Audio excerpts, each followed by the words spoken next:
Hello అండి, నమస్తే. Welcome back our channel Suji Kitchen Recipes. ఈరోజు ఒక మంచి స్వీట్ రెసిపీ సాఫ్ట్ రవ్వ లడ్డు అయితే చేసి చూపించబోతున్నాను. ఈ రవ్వ లడ్డు ఎప్పుడు చేసేలా కాకుండా కొంచెం డిఫరెంట్గా చేసి చూపించబోతున్నానండి.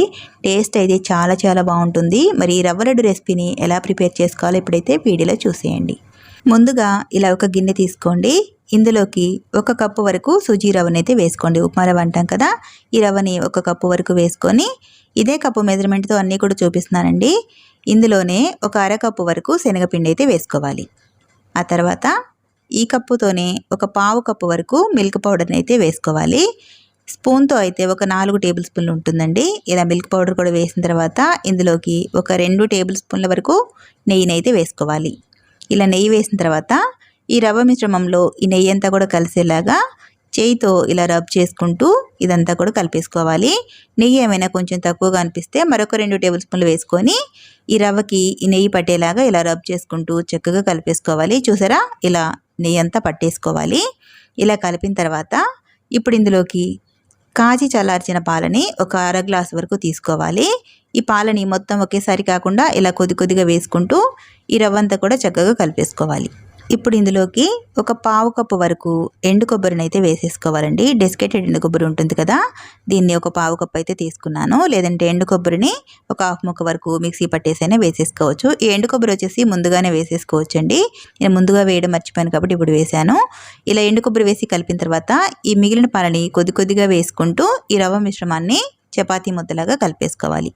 తీసుకున్న హాఫ్ గ్లాస్ పాలు మొత్తం కూడా ఏమీ పట్టవండి, సగం అయితే పడతాయి. ఒక పావు గ్లాస్ పాలు అయితే మిగిలాయి. చూసారా, ఇలా పాలని సరిపడేనన్ని వేసుకొని ఈ రవ్వ మిశ్రమం మరీ జోరు కాకుండా ఇలా చపాతీ ముద్దలాగా గట్టిగా కలిపేసుకోవాలి.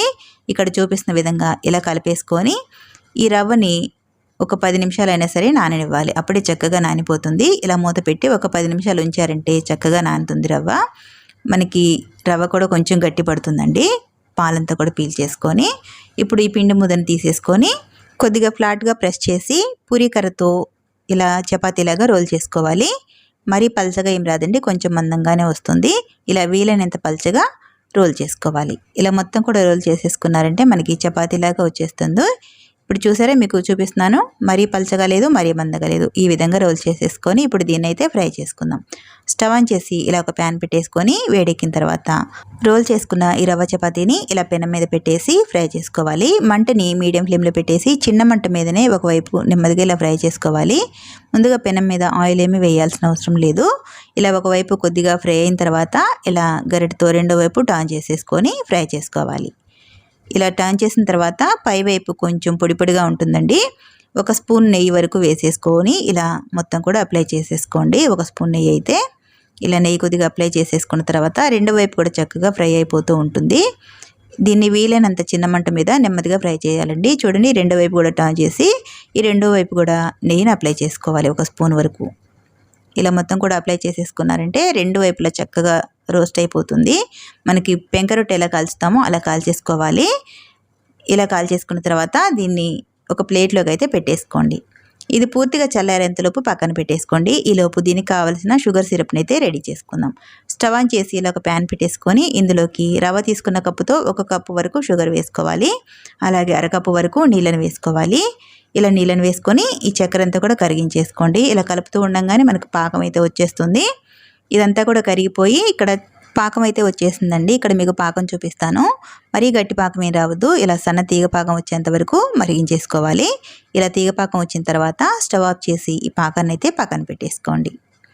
ఇప్పుడు మనం ముందుగా ఫ్రై చేసి పెట్టుకున్న ఈ రవ్వ రొట్టె ఉంది కదా, దీన్ని మొత్తం కూడా చిన్న చిన్న ముక్కలుగా చిన్న చిన్న పీసులుగా కట్ చేసుకోవాలి. చూడండి, ఇలా నలిపితేనే రవ్వ రవ్వగా వచ్చేస్తుంది కదా, ఇలా ఫ్రై చేసుకోవాలి. ఇప్పుడు దీని అంతా కూడా ఇలా వీలైనంత చిన్న ముక్కలుగా ఇలా తుంచేసుకోవాలి. ఇలా తుంచేసుకున్న తర్వాత ఇవన్నీ కూడా చూడండి ఇలా వచ్చేస్తాయి చిన్న పీసులాగా. ఇప్పుడు ఒక మిక్సీ జార్ తీసుకొని కట్ చేసి పెట్టుకున్న ఈ రొట్టె ముక్కలన్నీ కూడా ఇందులో వేసేసుకోవాలి.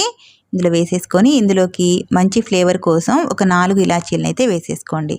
ఆ తర్వాత ఒక 10 వరకు జీడిపప్పు పలుకుల్ని ఫ్రై చేసుకొని ఇందులో వేసుకోండి. టేస్ట్ అనేది చాలా బాగుంటుంది రవ్వ లడ్డు వచ్చేసి.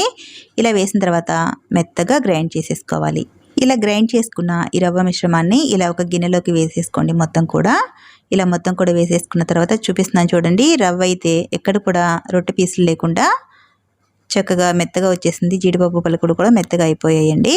ఇలా మొత్తం కూడా ఒకసారి నలిపేసుకోండి, ఉండలు అనేవి లేకుండా. చూసారా, రవ్వ రవ్వగా వచ్చేసింది కదా. ఇప్పుడు ఇందులోకి ముందుగా ప్రిపేర్ చేసి పెట్టుకున్న షుగర్ సిరప్ ఉంది కదా, ఈ షుగర్ సిరప్ని మొత్తం ఒకేసారి కాకుండా ఇలా కొద్ది కొద్దిగా వేస్తూ ఈ రవ్వ మిశ్రమాన్ని అంతా కూడా కలిపేసుకోవాలి. ఇలా కొద్ది కొద్దిగా వేసి ఇదంతా కూడా ఇలా రబ్ చేస్తూ కలిపారంటే రవ్వ మొత్తానికి కూడా చక్కగా పడుతుంది పాకం అనేది. ఇలా కలిపేసుకున్న తర్వాత మిగిలిన సిరప్ కూడా వేసేసుకొని మొత్తం కూడా కలిపేసుకోవాలి. చూడండి, పాకం అంతా కూడా పట్టేసింది. ఇలా మొత్తం కూడా వేసేసుకొని ఈ చక్కెర పాకం అంతా కూడా రవ్వకి బాగా పట్టేలాగా ఇలా కలిపేసుకోవాలి. బాగా రవ్వ కూడా చక్కగా నానుతుందండి చక్కెర పాకంలో. ఇలా మొత్తం కూడా కలిపేసుకున్న తర్వాత ఇప్పుడు చిన్న చిన్న లడ్డూల్లాగా అయితే చుట్టేసుకోవాలి. చేతికి కొద్దిగా నెయ్యి అప్లై చేసుకోండి, లేదంటే చేతికి అంటుకుంటూ ఉంటుంది. ఇలా చేతికి నెయ్యి అప్లై చేసేసుకొని ఈ రవ్వ మిశ్రమాన్ని ఇలా చేతికి కొద్ది కొద్దిగా తీసుకుంటూ మనకి కావాల్సిన సైజులో రవ్వ లడ్డూలు అయితే చుట్టేసుకోవాలి. చూసారా, చాలా ఈజీగా వచ్చేసింది, చాలా సాఫ్ట్గా ఉందండి. ఈ రవ్వ లడ్డూలు ఎప్పుడూ చేసేలా కాకుండా ఇలా కొత్తగా ఒకసారి ట్రై చేయండి. టేస్ట్ అయితే చాలా చాలా బాగుంటుంది. రవ్వ లడ్డూలు సాఫ్ట్గా ఉంటాయి, మనకి ఎక్కువ రోజులు కూడా నిల్వ ఉంటాయండి, అస్సలు పాడవవు. ఇలా రవ్వ మిశ్రమాన్నంతా కూడా ఇలా లడ్డూలు అయితే చుట్టేసుకోవాలి. చూసారా, నేను తీసుకున్న కప్పు రవ్వకి ఇన్ని లడ్డూలు అయితే అయ్యాయి. ఇలా పిండి మొత్తం కూడా మిగలకుండా చక్కగా లడ్డూలాగా చుట్టేసుకున్నారంటే ఎంతో టేస్టీగా ఉండే సాఫ్ట్ రవ్వ లడ్డు అయితే రెడీ అయిపోయిందండి. చూడడానికి చాలా కలర్ఫుల్గా సాఫ్ట్గా కనిపిస్తున్నాయి కదా. టేస్ట్ మాత్రం చాలా చాలా బాగుంటుంది. ఇందులో శనగపిండి అలాగే ఎండు కొబ్బరి జీడిపప్పులు కూడా వేసాం కదా. టేస్ట్ అయితే డిఫరెంట్గా చాలా టేస్టీగా ఉంటుంది. ఎప్పుడూ చేసేలా కాకుండా రవ్వ లడ్డూల్ని ఈ ప్రాసెస్లో ఒకసారి ట్రై చేసి ఈ రెసిపీ ఎలా వచ్చిందో కామెంట్ రూపంలో తెలియచేయండి. మరి ఈ వీడియో కనుక మీకు నచ్చితే ప్లీజ్ ఒక లైక్ చేసి ఈ వీడియోని మీ ఫ్రెండ్స్కి రిలేటివ్స్కి షేర్ చేయండి. కొత్తగా ఎవరైనా నా ఛానల్ని చూస్తున్నట్లయితే please subscribe to my YouTube channel అండి. Thank you for watching.